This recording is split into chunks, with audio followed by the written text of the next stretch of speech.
Noveno y último día, creo que trabajamos harto. Pero si solo copiaste ahí, no, andáselo vos. ¿Ah? Hay que buscar, hay que escoger entre tantas entrevistas, saber por qué esta, por qué no la otra. CAINCO nos hace una evaluación larga. CAINCO institucionalmente es muy sólida, muy fuerte, así que necesitó 2 espacios y se los dimos con todo gusto. Y la torta va a decir el cherry de la torta, como dicen Paula Peña, hablando de 2 temas: la tierra y su distribución, y la revolución, la famosa revolución del ferrocarril o nada.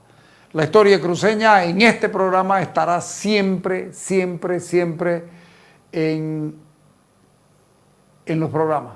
No podemos dejar la historia cruceña y peleamos e insistimos de que esto sea así. En fin, ahí lo dejamos, ha sido un buen año. Comenzamos el lunes nuestros programas habituales en radio, en redes sociales y en Solo Noticias Televisión. Ok, muchas gracias. Que tengan un buen año.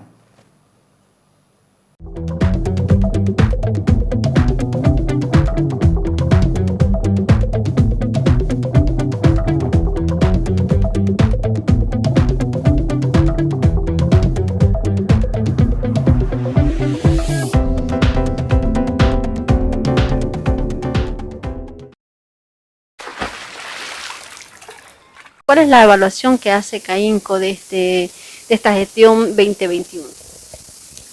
La gestión 2021, Melvi, ha tenido lamentablemente más sombras que luces, pero la idea es ser lo más objetivos posibles y hay que mencionar también algunas cosas que creemos que han sido positivas. Vamos a hablar de la legislación tributaria, no han tenido el impacto que se esperaba, pero hay que mencionarla. Por ejemplo, la disminución del gravamen arancelario a 0 para la importación de maquinaria industrial o bienes de capital, eso ha sido positivo para incentivar la industria nacional y la importación de bienes de capital. Otra cosa importante ha sido el pago en efectivo por la presentación de facturas. Eso es un incentivo desde el punto de vista de la demanda para frenar un poquito también el contrabando y la informalidad, porque la gente tiende a ir a comprar más facturas. Creemos que se pudo haber profundizado mucho más en eso, le faltó profundidad, pero fue una medida favorable. Hubo una prórroga importante de los planes de pago incumplidos en impuestos nacionales, hubo una prórroga de algo que creemos que todavía tiene que extenderse más, esa prórroga que es la presentación de facturas, o mejor dicho, el sistema de facturación electrónica. Pero eso, digamos, en términos tributarios y aduaneros han sido las pocas luces que hemos visto en esta gestión, y las sombras comienzan desde el punto de vista ya si hablamos de legislación, bueno, las legislaciones, las normas o proyectos de ley que derivaron en conflictos sociales en los últimos meses, que eso fueron bastante preocupantes, las normas en sí. Otra cosa que afectó bastante fue el IGF, que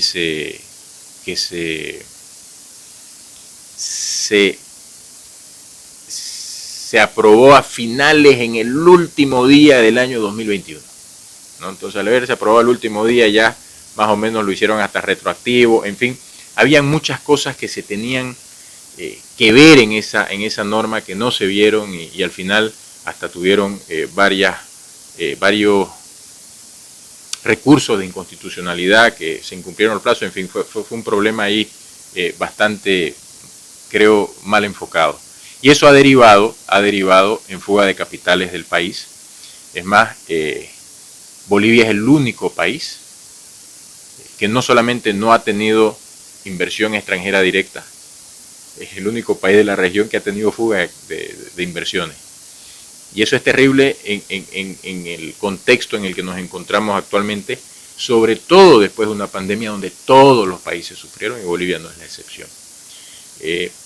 Eso nos lleva al segundo tema, que es bastante complicado y complejo de manejar, que es el altísimo déficit que tienen las finanzas del Estado. Eso es muy preocupante. Solamente para que tengan una idea, Melvi, si nosotros comparamos los únicos años donde se tuvo superávit, que fueron del 2006 al 2013, si no me equivoco, fueron como 18.000 millones de bolivianos, la suma de todos esos años. En un año de déficit se borraron los 6 años de superávit. Por ejemplo, en el 2017, porque a partir del 2014 empezamos a tener déficit, en el 2017, solo con el déficit del 2017 se borraron todo. Entonces empieza a sumar 2014, 15, 16, 17, 18, 19, 20. Son un montón de años de déficit. Y lo más preocupante de esto es que en los últimos años, vamos a hablar 2019, 8% de déficit en comparación de 8% del PIB. 2020, 12% del PIB. 2021, 9.7% del PIB se estima. 2022, de acuerdo al presupuesto, se estima un 8% de déficit, de acuerdo al PIB. ¿Qué es el déficit? Para que la gente lo entienda, es cuando se gasta más de lo que se gana. Si usted gana 2.000 bolivianos, 3.000 bolivianos al mes y todos los meses está gastando 4.000 o 5.000, su déficit es esa diferencia. Y va a llegar un punto en que se va a comer sus ahorros. Y eso es lo que nos está pasando ahora. Entonces, una de las grandes preocupaciones es el enorme gasto público que se está teniendo. Pero para ser objetivos, como le decía al comienzo, hay déficit. No todos los déficits son malos, obviamente hay que controlarlos. Por ejemplo, lo que es el gasto que ocasiona el déficit, un gasto excedente o inversiones excedentes, en exceso comparación a lo que se gana. Los gastos, digamos, buenos son esos gastos en salud, en educación, en seguridad. Las inversiones buenas son esas en infraestructura, donde se apoya a las comunidades para que sean más competitivas, para que tengan acceso a agua, a carreteras, en fin. Esas son las inversiones y los gastos buenos que podrían ocasionar un déficit. El problema es lo que está ocasionando el déficit en el caso de nuestro país, donde tenemos inversiones millonarias en empresas que no dan todavía resultados positivos para el país, que después vamos a entrar un poco más en detalle en eso. Tenemos inversiones en aeropuertos que no funcionan, en fin, ya toda esa historia la conocemos. Entonces, si empezamos a ver que tenemos déficit y se nos está yendo la plata, los ahorros, se nos están comiendo los ahorros, hay que ver de dónde salen los ingresos. Y esa es otra preocupación. Normalmente nosotros teníamos una vaca lechera en Bolivia y esa vaca lechera se llamaba hidrocarburos. Hidrocarburos nos daba un ingreso fijo, habían muchos ingresos, es más, los ingresos por hidrocarburos crecieron un montón desde el año 2006-2007, pero a partir del 2014 empezaron a caer. Y esos ingresos, solamente para tener una idea, entre el 2011 y el 2015, esos 5 años de ingresos por hidrocarburos, si los comparamos con el 2016 al 2020, ha habido una caída de 22% en los ingresos por hidrocarburos. ¿Por qué sucede esto? Porque se le ordeñaba la vaca, pero no se la alimentaba bien. No había una inversión que acompañe este crecimiento o esta necesidad que teníamos de más plata, de más leche en el caso de la vaca. Entonces, obviamente la vaca está flaca, lo más probable, de acuerdo a los expertos en hidrocarburos, es que nos quedemos cortos de gas a corto plazo, y no se hicieron las inversiones en el momento correcto, todos lo sabemos eso, para tener más reservas de gas. Entonces estamos perdiendo una gran oportunidad, sobre todo ahora que los precios de los hidrocarburos a nivel mundial se han disparado. Entonces la pregunta ahora, Melvi, es ¿cuál va a ser la próxima vaca lechera? Porque si empezamos a mirar que el gasto no cae, es más, aumenta, y los ingresos por hidrocarburos, esa vaca ya se nos está muriendo y bajan, ¿cuál va a ser la próxima vaca lechera? Y ahí hay una gran preocupación. Y está en el presupuesto general del Estado. La próxima vaca lechera, Melvi, van a ser las recaudaciones por el consumo interno. ¿Qué quiere decir eso? Se va a exprimir más a las familias empresarias del país. ¿Cómo lo van a hacer?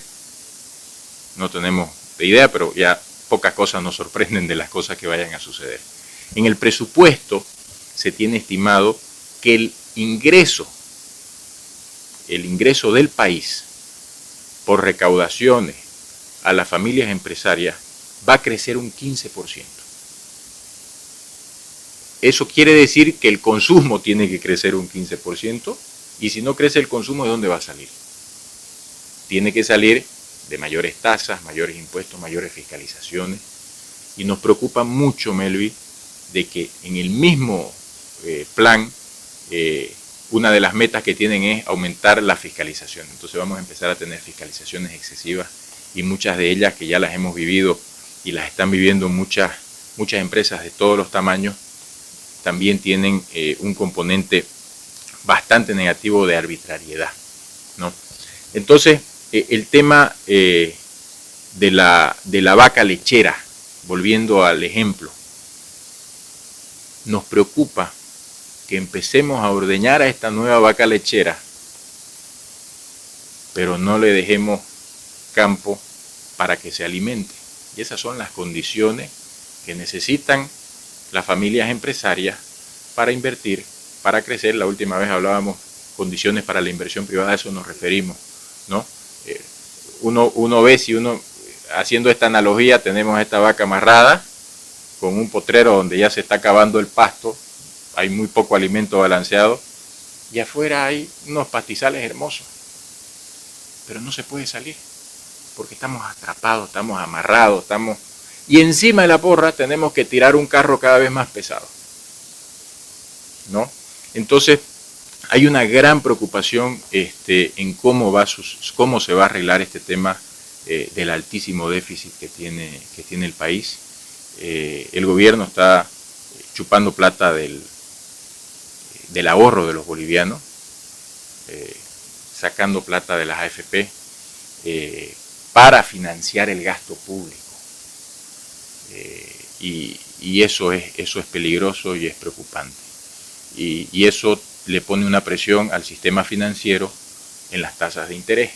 Entonces, cuando el sistema financiero necesite sacar plata o conseguir plata para colocar préstamos, las tasas de interés van a tender a subir y el préstamo se vuelve cada vez más caro para las familias bolivianas, y eso hace que los productos se encarezcan o que no se puedan abrir nuevas empresas, o que no se pueda invertir, que no se pueda consumir de la misma manera que estaba haciendo. Entonces es preocupante ver cómo en un periodo tan complejo por todo el contexto de la pandemia, no estemos regulando el gasto público, que está tan alto, y se ve en los niveles de déficit que se está proyectando a nivel nacional, desde el gobierno nacional.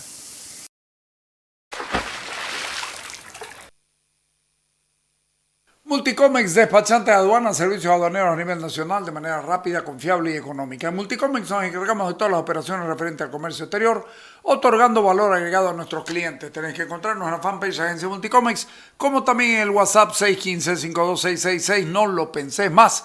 Multicomex, su mejor opción en gestión aduanera. Y lo que no puede faltar en tu mesa, vos lo sabés muy bien, es esperanza, agua de mesa Esperanza. Tenés que dejar que fluya Esperanza, que es otra forma de tomar lo cotidiano. Si necesitas una batería para tu vehículo, anótate el número 690-06060. Energy Center, el representante oficial de Eliar y Panasonic. Haceme caso, el vehículo se lo cuide mejor con baterías de Energy Center, que te la llevan a tu casa y te la instalan al momento. Todo de manera gratuita, por supuesto. Va de nuevo el número 690-06060. Se llama Energy Center. PBM te recuerda que aún estamos en crisis de salud y los expertos aconsejan no bajar la guardia. Para eso hay que subir la defensa de tu organismo con un potente complemento nutricional. Para eso está PBM, el complemento nutricional que contiene las proteínas, vitaminas, minerales y toda la energía que tu sistema inmunológico necesita. PBM para vos y para toda la familia diariamente.